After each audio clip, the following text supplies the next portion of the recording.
لوگ کہتے ہیں کہ الو آ گیا، اور جہاں الو ہوتا ہے وہاں اجاڑ ہوتا ہے.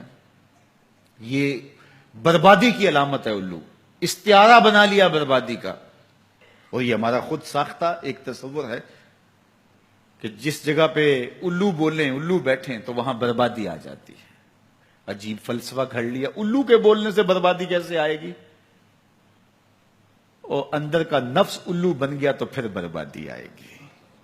اس کو دیکھو کہ وہ خراب تو نہیں ہو گیا. میں کہتا ہوں ایک گھر میں صبح کا آغاز سجدوں سے ہوتا ہے، پھر سورہ یاسین کی تلاوت کی جاتی ہے.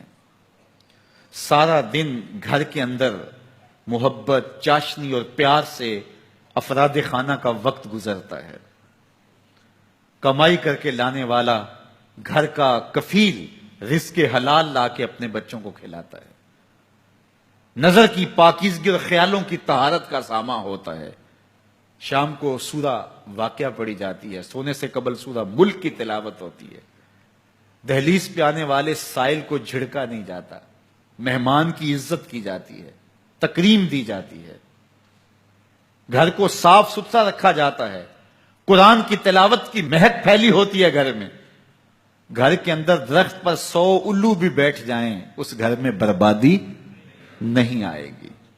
اور ایک گھر میں اللہ کے حکموں کو توڑا جاتا ہے. افراد خانہ ایک دوسرے کو گالم گلوچ کرتے ہیں. قرآن کبھی کھول کے کسی نے نہیں دیکھا، سجدے کی کسی کو توفیق نہیں ہوئی، تو گھر کے اندر جو مرضی رکھ لیں برکت نہیں ہوگی.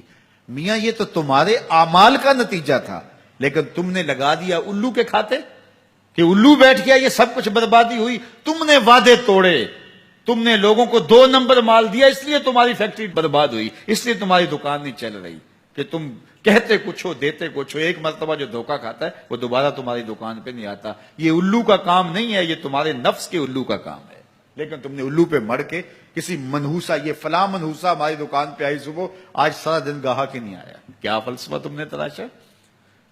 تو فرمایا ولا ہاما، الو بھی کوئی چیز نہیں. ولا سفرا، اور نہ ہی سفر کا مہینہ کوئی چیز ہے کہ آپ سفر کے مہینے کے نام لگا کر کے کسی چیز کا انکار کر دیں.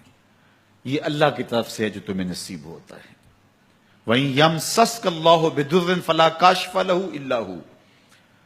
اللہ تعالیٰ تمہیں کوئی نقصان پہنچانا چاہے تو کوئی اس نقصان کو دور نہیں کر سکتا سوائے اللہ کے.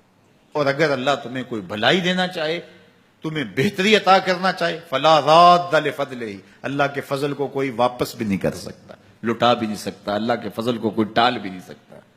سارا زمانہ لگ جائے کسی شخص کو نقصان پہنچانے کے لیے، لیکن اللہ کی نصرت اسے نصیب ہو، کوئی بال بھی بیکا نہیں کر سکتا.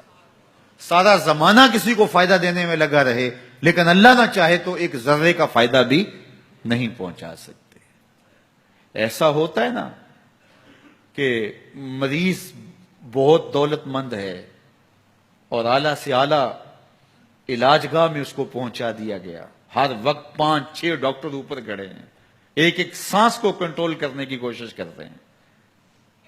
کئی مشینوں کے اندر ایک ایک چیز کا ہر وقت ٹیسٹ ہو رہا ہے، لیکن موت آئی تو سارے ڈاکٹر ایک سانس کی بھیک بھی نہیں دے سکتے. اور دوسرا بیمار پڑا ہے، ہاسپٹل والوں نے بھی جواب دے دیا، اس غریب کو کسی پرواہ نہیں کی ہے، اس کو باہر جھاڑے میں پھینک دیا. میرا مالک شفا دینا چاہے تو اسے عطا کر دے.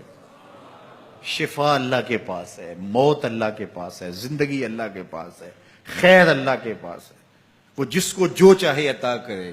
اپنے عقیدوں کو مضبوط کرو، اللہ پر توکل کرو، اللہ پر بھروسہ کرو. وہ چاہے تو ہوتا ہے، وہ نہ چاہے تو کچھ نہیں ہوتا.